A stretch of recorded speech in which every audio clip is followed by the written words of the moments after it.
Pemirsa, selamat sore. Selebritis Rizky Bilar akhirnya ditetapkan sebagai tersangka dalam kasus dugaan kekerasan dalam rumah tangga atau KDRT terhadap istrinya, pedangdut Lesti Kejora.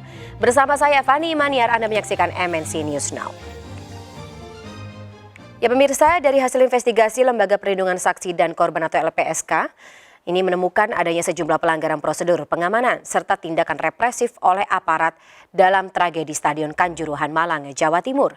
Kesimpulan tersebut didapatkan LPSK setelah mempelajari sejumlah video yang merekam saat-saat kericuhan terjadi 1 Oktober 2022 yang lalu. Wakil Ketua LPSK Edwin Partogi Pasaribu dalam keterangan persnya menjelaskan, awalnya seorang supporter turun ke lapangan untuk memberikan dukungan kepada para pemain. Supporter ini lalu mampu dihalau tanpa ada kekerasan. Sejumlah supporter lain yang ikut turun ke lapangan juga kembali ke tribun dengan damai.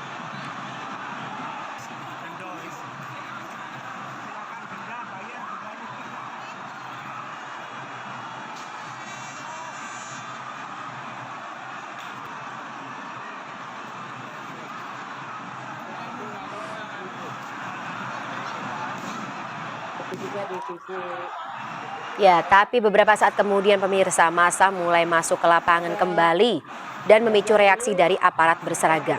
Aksi aparat menghalau kembali massa ke tribun kali ini disertai kekerasan. Sementara sekelompok massa lain terlihat melemparkan sesuatu ke arah lapangan. Mulai terdengar pula suara tembakan diduga gas air mata, diikuti dengan rentetan tembakan berikutnya yang hanya berjarak kurang dari 2 menit, sehingga LPSK menyimpulkan ada penggunaan gas air mata yang eksesif.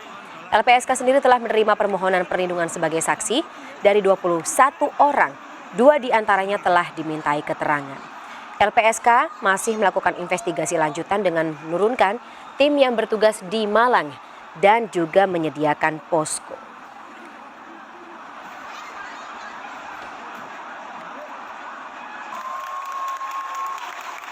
Ya pemirsa, hasil investigasi Lembaga Perlindungan Saksi dan Korban atau LPSK menemukan adanya indikasi kekerasan oleh aparat dalam tragedi Stadion Kanjuruhan Malang, Jawa Timur. Salah satunya adalah penggunaan gas air mata yang berlebihan atau eksesif. LPSK juga telah menerima permohonan perlindungan dari 21 orang sebagai saksi dan korban dari insiden tersebut. Kita bahas lebih dalam bersama Wakil Ketua LPSK Edwin Partogi Pasaribu sore hari ini. Selamat sore Pak Edwin.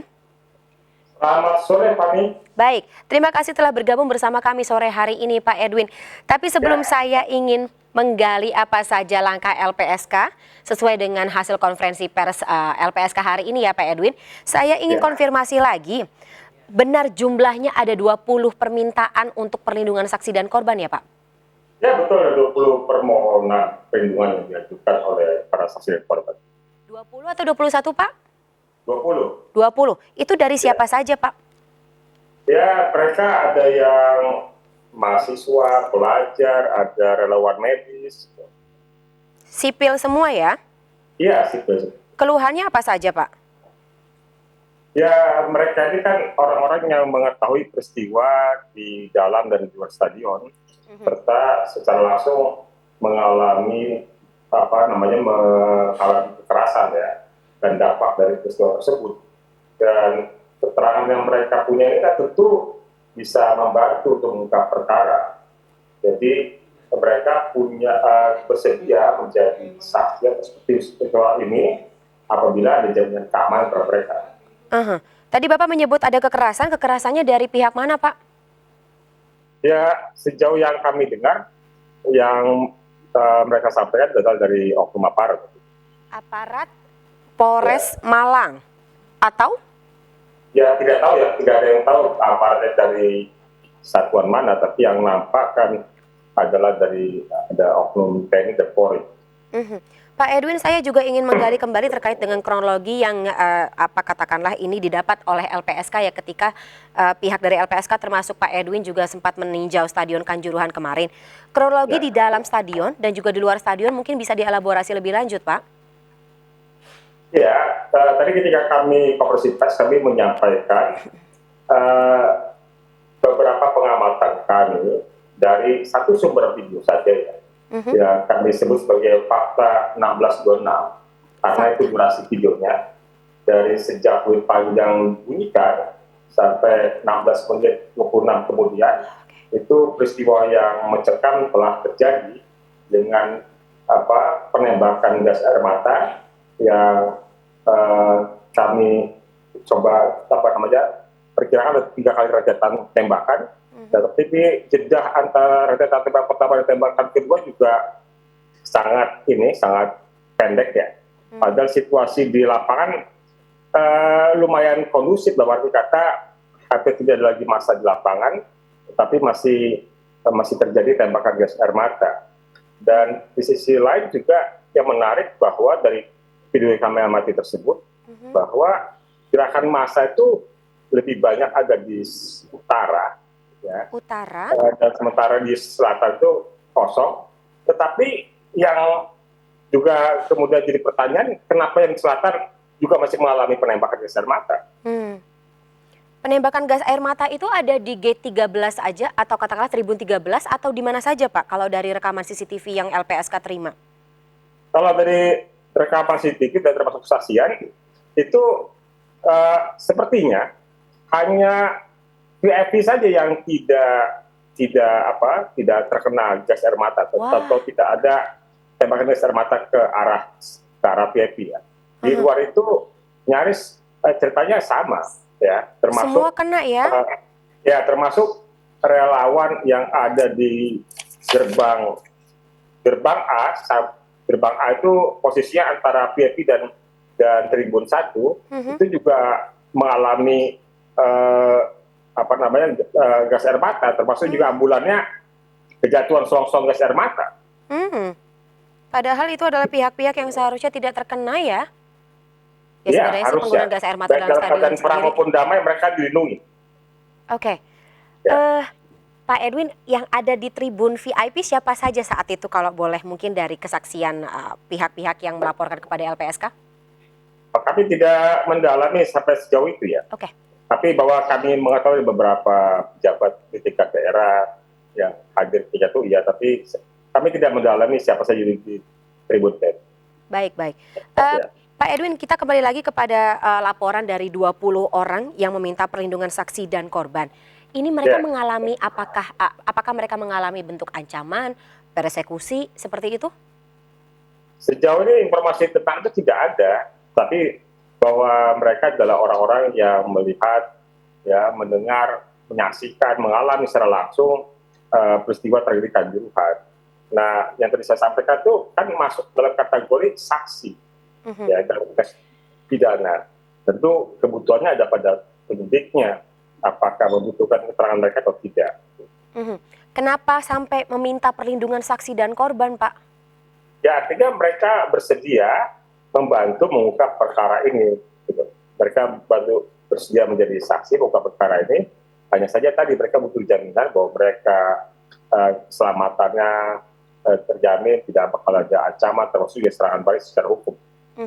Nah, selain jadi saksi dan juga katakanlah saksi untuk atau memberikan keterangan kepada pihak LPSK, apakah 20 orang ini juga memberikan saksi atau dimintai keterangannya oleh pihak kepolisian?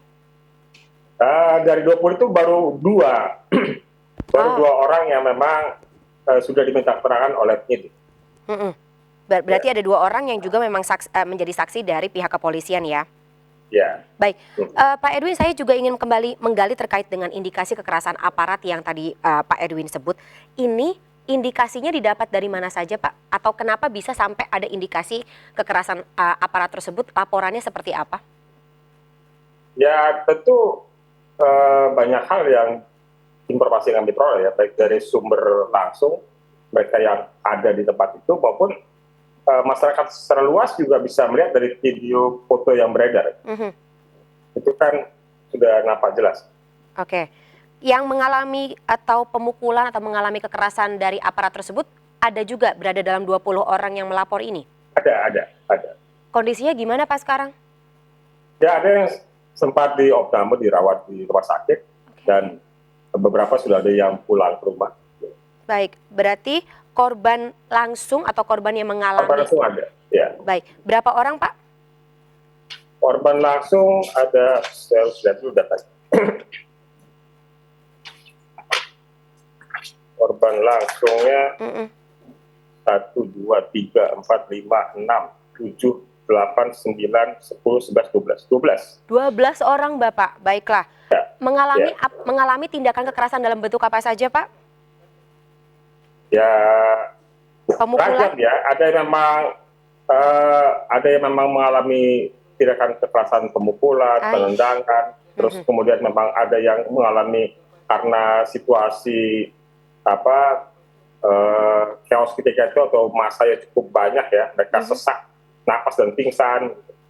Jadi beragam. Oke.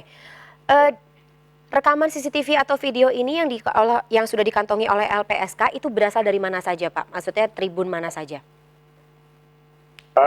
Kalau yang kami peroleh cukup beragam dari tribunnya, tetapi yang tadi kami gunakan ketika konferensi pers hanya satu sumber karena rekamannya diambil dari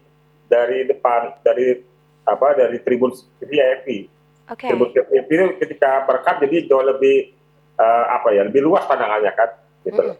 Nah, jadi kami ketika konferensi pers tadi hanya menggunakan rekaman dari tribun VIP karena itu jauh lebih baik melihat suasananya.